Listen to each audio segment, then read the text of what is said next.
In this video, we look at super, a built-in that lets a child class call its parents' methods without copying any code. When one class inherits from another, super lets the child say, "Run the parents' version of this method for me." You get all the parents set up without rewriting a single line. Think of a job application. HR fills in the standard part. You just add your own details. Super dunder init is your way of saying, "HR, please fill your section in first."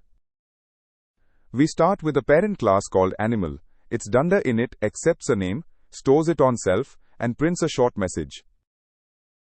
Dog is a child class that inherits from animal. On line 8, super dunder init passes name up to the parent, so animal's dunder init runs before we add anything new. After the parent finishes, dog stores its own breed attribute and prints its own message. Line 12 creates the object, triggering both dunder inits in order.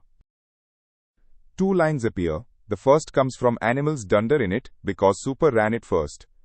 The second comes from dog's own print. The parent always sets up before the child adds its extras.